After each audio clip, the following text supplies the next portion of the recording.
जरूर, ये रही सालों की दूरी और तन्हाई पर आधारित अमित और काजल की दर्द भरी प्रेम कहानी। कोलकाता की सर्द सुबह थी। हल्की धुंध हर ओर छाई हुई थी। कॉलेज का पहला दिन था और हर कोई नई उम्मीदों से भरा कैंपस में दाखिल हो रहा था। अमित, गांव से आया एक सीधा सादा लड़का जिसकी आंखों में बड़े सपने पल रहे थे, किताबों के अलावा जिसे दुनियादारी की ज्यादा समझ नहीं थी, उन्हीं में से एक था। क्लास में कदम रखते ही उसकी नजर एक लड़की पर ठहर गई। वो खिड़की के पास बैठी थी। खुले बाल, हल्का गुलाबी कुर्ता और आंखों में कुछ खोया खोया सा भाव। उसका नाम काजल था। अमित की आंखें जैसे उस पर जम गईं। वो बस उसे देखता रहा, लेकिन काजल ने उसे अनदेखा कर दिया। वो शहर की थी और अमित गांव से जमीन आसमान का फर्क था। कुछ हफ्ते बीते और अमित ने धीरे धीरे काजल से बात करने की कोशिशें शुरू की। शुरू में काजल ने दूरी बनाए रखी, लेकिन अमित की सच्चाई और मासूमियत उसे धीरे धीरे अपनी ओर खींचने लगी। एक दिन कैंटीन में जब अमित ने उसका पसंदीदा समोसा उसके बिना कहे लाकर दिया, तब पहली बार काजल मुस्कुराई। उनकी बातें किताबों से शुरू हुईं और धीरे धीरे जिंदगी के सपनों तक पहुंच गईं। काजल को अमित के सीधेपन में सुकून मिलता और अमित को काजल की आंखों में खो जाने का मन करता। एक दिन बारिश हो रही थी। काजल बिना छतरी के कॉलेज आई थी। अमित ने चुपचाप अपनी छतरी उसे दे दी और खुद भीगता रहा। उस दिन काजल की आंखों में कुछ और था। शायद वो पहली बार अमित को अपने दिल के करीब महसूस कर रही थी। धीरे धीरे उनका रिश्ता गहराने लगा।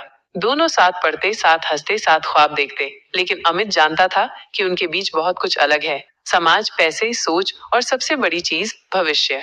कॉलेज का आखिरी साल था। प्लेसमेंट शुरू हो चुके थे।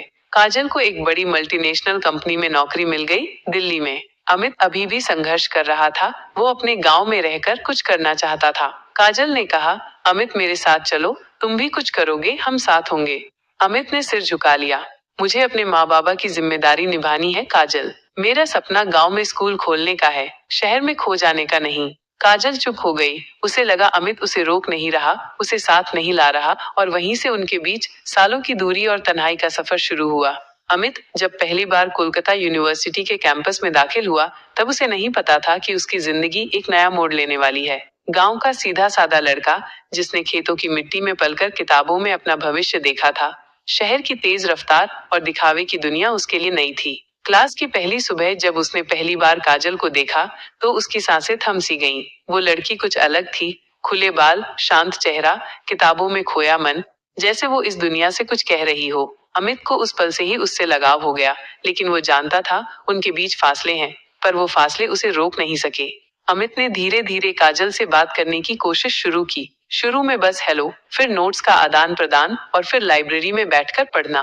काजल को अमित की सादगी, उसकी ईमानदारी और मेहनत पसंद आने लगी। वो दोनों क्लास में टॉप करते, साथ कैंटीन जाते और कैंपस के पेड़ों के नीचे बैठकर सपनों की बातें करते। धीरे धीरे उनके बीच एक खास रिश्ता बनने लगा, जो नाम से परे था पर दिल से बेहद गहरा। एक शाम दोनों कॉलेज के फेस्ट में साथ थे। धीमी रोशनी, संगीत और हल्की बारिश। अमित ने कहा, काजल, क्या तुम कभी किसी से सच्चा प्यार कर सकती हो? काजल मुस्कुराई, अगर वो इंसान मेरी सादगी को समझे तो जरूर। अमित ने कुछ नहीं कहा, पर उसकी आंखें बोल रही थीं, मैं वो ही हूँ। वो रात उनके रिश्ते के सबसे खूबसूरत पलों में से एक थी और वहीं से एक अनकहे प्यार की शुरुआत हुई। कॉलेज खत्म हुआ। काजल को दिल्ली की एक बड़ी कंपनी में नौकरी मिल गई। अमित ने अपने गांव लौटने का फैसला किया। उसे अपने गांव में बच्चों के लिए एक स्कूल खोलना था। उसका सपना था शिक्षा को हर घर तक पहुंचाना। काजल रोने लगी, अमित, मैं तुम्हारे बिना नहीं रह पाऊंगी। अमित ने उसका हाथ पकड़ते हुए कहा, तुम्हारा सपना और मेरा सपना अलग है, पर प्यार एक ही है।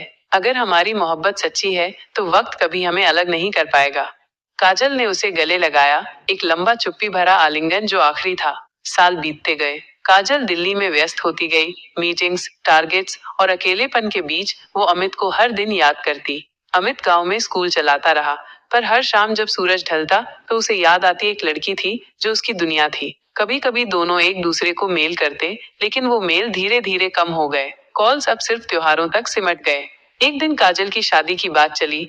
घर वालों ने एक लड़के से उसकी सगाई कर दी। विशाल नाम था उसका, बहुत अच्छा इंसान, लेकिन काजल का दिल कहीं और था। शादी से पहले की रात उसने अमित को कॉल किया, अमित, क्या तुम मुझसे प्यार करते हो? अमित बोला, तुम्हारा सवाल ही जवाब है काजल। काजल फूट फूट कर रोने लगी, क्यों नहीं रोका मुझे? क्योंकि मैं तुम्हें आजाद देखना चाहता हूँ, खुश देखना चाहता हूँ, काजल। काजल ने शादी तोड़ दी। उसके बाद काजल ने सब कुछ छोड़ दिया, नौकरी, शहर, रिश्ते, और निकल पड़ी अमित की तलाश में। जब वो गांव पहुंची तो स्कूल के एक कोने में अमित बच्चों को पढ़ा रहा था। वह क्षण ऐसा था जैसे सालों की दूरी और तन्हाई एक झलक में पिघल गई। अमित उसे देखकर चौंका, फिर मुस्कुराया। काजल, तुम्हें बहुत देर हो गई आने में। काजल बोली, पर मैं आई तो सही, मोहब्बत की वापसी।